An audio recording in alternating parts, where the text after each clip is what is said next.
আসসালামু আলাইকুম। Pay scale নিয়ে এবার তারেক রহমানের সঙ্গে বসতেছে সরকারি কর্মচারীরা। খুবই গুরুত্বপূর্ণ একটি খবর। পে স্কেল নিয়ে এবার বিএনপির যে বর্তমান ভারপ্রাপ্ত চেয়ারম্যান, যদিও তিনি কিছুদিনের মধ্যেই বিএনপির প্রধান হিসেবে দায়িত্ব গ্রহণ করবেন, অর্থাৎ বিএনপির চেয়ারপারসন হিসেবে দায়িত্ব গ্রহণ করবেন। তো সেই তারেক রহমানের সাথেই মূলত সরকারি কর্মচারীরা বৈঠকে বসতেছে এবং তার সাথে বসার জন্য একটি আবেদনপত্র দেওয়া হয়েছে। অর্থাৎ পে স্কেল নিয়ে তাদের কি ভাবনা আপনারা জানেন। যখন পে কমিশন গঠন করা হয়েছিল এবং মর্গ ভাতা নিয়ে বেশ কিছু আলাপ আলোচনা হচ্ছিল, তখন বিএনপির পক্ষ থেকে মির্জা ফখরুল ইসলাম আলমগীর তিনি এটা বিরোধিতা করেছিলেন। বাট এখন পরিস্থিতি সম্পূর্ণ ভিন্ন। তারেক রহমানকে দেশের বর্তমান কারণ ভবিষ্যতের কাণ্ডারি মনে করা হচ্ছে। তো তার সাথেই বৈঠক করাটা সবচাইতে সমীচীন মনে করতেছে সরকারি কর্মচারীরা। তো এখানে বৈষম্যমুক্ত নবম পে স্কেলের বিষয়ে মতবিনিময় করার জন্য বিএনপির ভারপ্রাপ্ত চেয়ারম্যান তারেক রহমানের সঙ্গে সাক্ষাৎ চেয়ে আবেদন করেছে সরকারি কর্মচারীরা। সোমবার 5 জানুয়ারি বাংলাদেশ সরকারি গাড়ি চালক সমিতির আহ্বায়ক ইশরাক কবিরের নেতৃত্বে 8-10 জনের একটি প্রতিনিধি দল বিএনপির কাছে একটি আবেদন জমা দেন। অনুমতি পেলেই শীঘ্রই তাদের সাথে সাক্ষাৎ হবে বলে তারা জানিয়েছে। আবেদনপত্রে বলা হয়েছে, বাংলাদেশ সরকারি কর্মচারী দাবি আদায় ঐক্য পরিষদের সচিবালয়ের বাইরে দপ্তর, অধিদপ্তর, স্বায়ত্তশাসিত প্রতিষ্ঠান, সব কর্মচারী সংগঠনের সমন্বয়ে গঠিত জোট, এছাড়াও শিক্ষক কর্মচারী সহ 22 লক্ষ সরকারি কর্মচারী সম্পৃক্ত রয়েছে। প্রজাতন্ত্রের কর্মচারীরা সরকারের সকল উন্নয়ন বাস্তবায়ন করলেও আমলাতান্ত্রিক জটিলতার ন্যায্য প্রাপ্তি থেকে তারা বঞ্চিত হয়ে থাকে।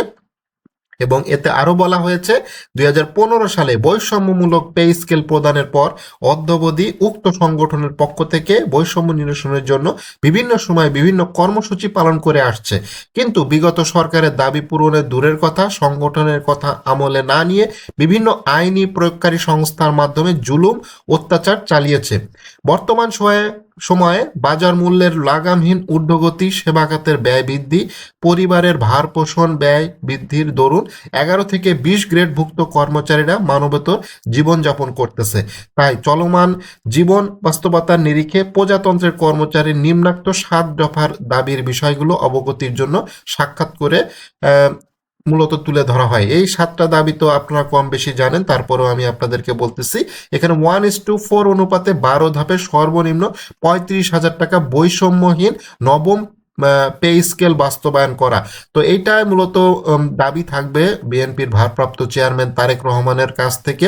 তো যেহেতু তিনি বিভিন্ন সংগঠনের সাথে ধারাবাহিকভাবে বৈঠক করতেছেন, কিছুদিন আগে অর্থাৎ 2-1 দিন আগে ব্যবসায়ী নেতাদের সাথে তিনি বৈঠক করতেছেন এবং সমাজের যত সুশীল সমাজ, বিভিন্ন স্টেক হোল্ডারের সাথে তিনি মত বিনিময় করতেছেন এবং তারেক রহমান দেশের বিভিন্ন জায়গায় জনগণের মতামত নেওয়ার জন্য তাদের একটা ব্যবস্থা করে দিয়েছেন। তো অবশ্যই এখানে সরকারি কর্মচারীদের মতামত বা গুরুত্ব থাকবে, অর্থাৎ সরকারি কর্মচারীরা অবশ্যই তার সাথে দেখা করবেন এবং দেখা করে যে নবম পে স্কেলের যে চাওয়া, অর্থাৎ 22 লক্ষ কর্মচারীর যে প্রাণের দাবি নবম পে স্কেল, সেইটা যাতে বাস্তবায়ন করা যায়। অবশ্যই বাস্তবায়ন করার জন্য এই সরকারের উপরে চাপ প্রয়োগ করতে হবে, যাতে এই সরকার অন্তত পক্ষে বাস্তবায়ন করতে না পারলেও গেজেটটা যাতে প্রকাশ করে যায় এবং আগামী যে নির্বাচিত সরকার আসতেছে সেই নির্বাচিত সরকার যাতে পরিপূর্ণভাবে এই জিনিসগুলো বাস্তবায়ন করতে পারে। তো 7 দফার ভেতরে অন্যতম দাবি হচ্ছে এখানে তাদের বার্ষিক বেতন বৃদ্ধি নিয়মিত করতে হবে। 2015 সালের পে স্কেলের গেজেট প্রত্যাহারকৃত 3টি টাইম স্কেল, সিলেকশন গ্রেড পুনর্বহাল সহ বেতন জ্যেষ্ঠতা পুনর্বহাল এবং স্বায়ত্তশাসিত প্রতিষ্ঠানের গ্র্যাচুইটির পাশাপাশি পেনশন প্রবর্তন সহ বিদ্যমান গ্র্যাচুইটি বা আনুতোষিকের হার 90% স্থলে 100% নির্ধারণ ও পেনশনের গ্র্যাচুইটির 1 টাকা সমমান 500 টাকা নির্ধারণ রয়েছে। এছাড়া ব্লক পোস্ট কর্মকর্তা কর্মচারীর পদে সকল পদে পদোন্নতি সহ বা 5 বছর পর পর উচ্চতর গ্রেড প্রদান করতে হবে। অধস্তন আদালতের কর্মচারীদের বিচার বিভাগীয় কর্মচারী হিসেবে গণ্য করতে হবে। এছাড়া টেকনিক্যাল কাজে নিয়োজিত কর্মচারীদের টেকনিক্যাল পদমর্যাদা দিতে হবে।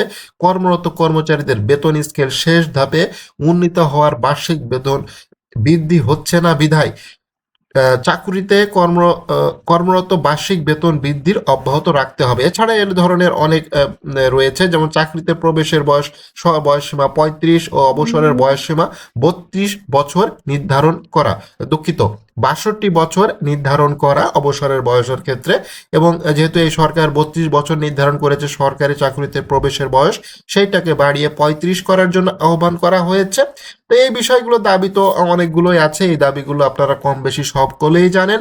তবে তার কাছে মূল যে দাবিটা রয়েছে সেটা হচ্ছে পে স্কেলের সুষ্ঠু বাস্তবায়ন, অর্থাৎ পে স্কেলটা যাতে তিনি বাস্তবায়ন করতে পারেন এবং তার সাথে দেখা করার এই যে আগ্রহ প্রকাশ করা হয়েছে এবং একটি আবেদনপত্র দেওয়া হয়েছে, তার সাথে সাক্ষাৎ করলে কর্মচারীরা তারা তাদের গত 15 থেকে 15 বছরের যে বৈষম্য হয়েছে সেইটার একটা বহিঃপ্রকাশ করবেন এবং পে স্কেলের এবং বিশেষ করে 11 থেকে 20 গ্রেডের যে সকল কর্মচারী আছে তারা যে কী পরিমাণ কষ্টে রয়েছে সেটার একটা কথা তুলে ধরবেন তারেক রহমানের কাছে।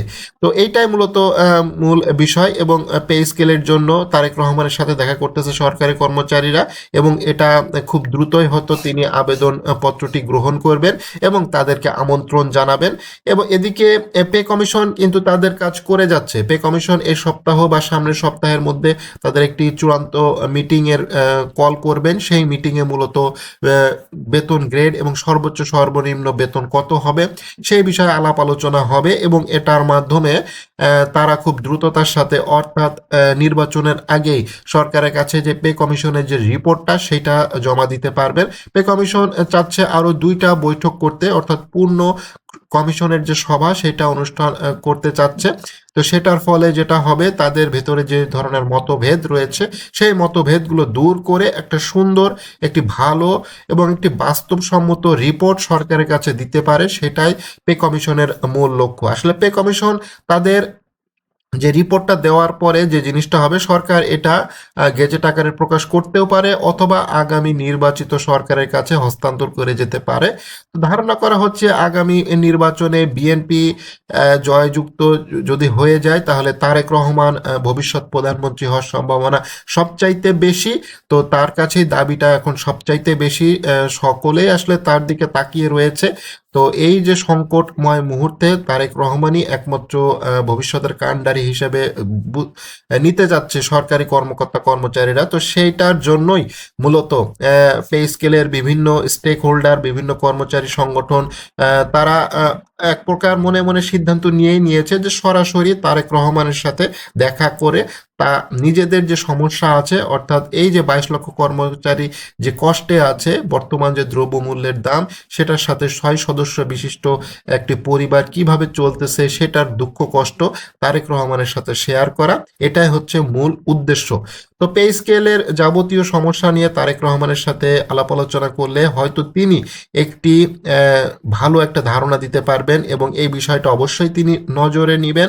তিনি যেহেতু জানেন যে গত 15 বছর দেশের কি অবস্থা হয়েছে, সরকারি বেসরকারি খাত কোন অবস্থায় গিয়েছে, তিনি সব কিছু অবগত আছেন। তো এই বিষয়টা খুবই গুরুত্বপূর্ণ। অর্থাৎ সরকারি কর্মচারীরা খুব শিগগিরই তারেক রহমানের সাথে পে স্কেল নিয়ে আলাপ আলোচনা করতে যাচ্ছে।